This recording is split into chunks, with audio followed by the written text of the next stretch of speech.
So whether we like it or not, times of crisis is part of being human. Nobody ever looks forward to a crisis, but when they happen, you know that you're in it. But what I want you to know is that times of crisis is often the context in which God brings about his perfect work. And I believe that at all times of crisis, we should be looking beyond the crisis and looking towards Jesus and saying, Jesus, how do you want to work in the midst of this? I was thinking about all that's going on in our world and all that's happening and the crises of the current time. And I thought to myself, the life of the prophet Elijah has a lot to say to this moment. Really what we learn first off is that God works in context. God works in a context. And really verses 29 to 34, it gives us the context that sets up the ministry of what is going on in the life of the children of Israel, and also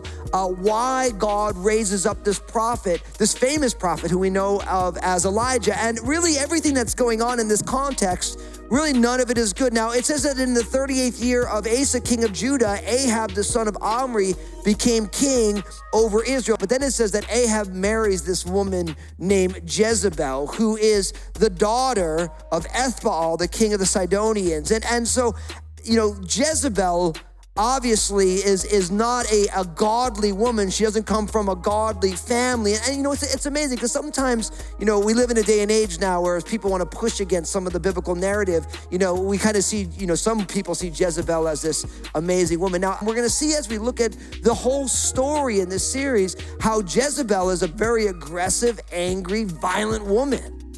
And ultimately, she is being used to subvert God's plans within the midst of his people. Our culture, by and large, in this cultural moment, does not believe in the true and living God. And you have all of the influences going on in our culture to influence us to worship other things.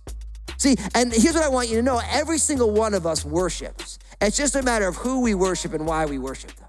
And our souls will be diminished. Our hearts will be diminished if we are not worshiping the true and living God.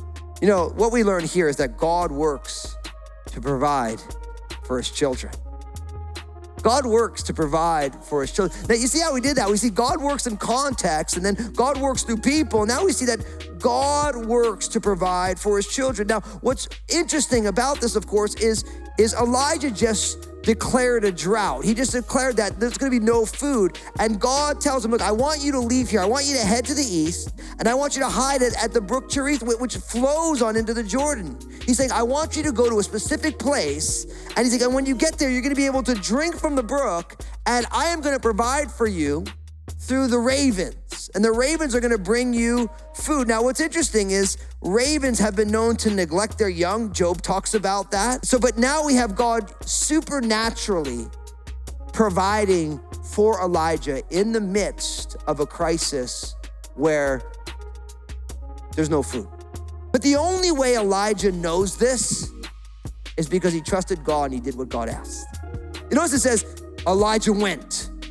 He went to the brook Cherith. And listen, here's the thing. When we read in Matthew 6 about do not worry, don't worry about what you're gonna eat. God feeds the birds. Do not worry about what you're gonna wear. God clothes the flowers. Don't worry about the basic necessities. It's really easy to say, well, yeah, that's great, but how is that ever gonna be rational or logical? How's this really gonna happen? But then he says, seek first God's kingdom and his righteousness, and all these things will be added unto you.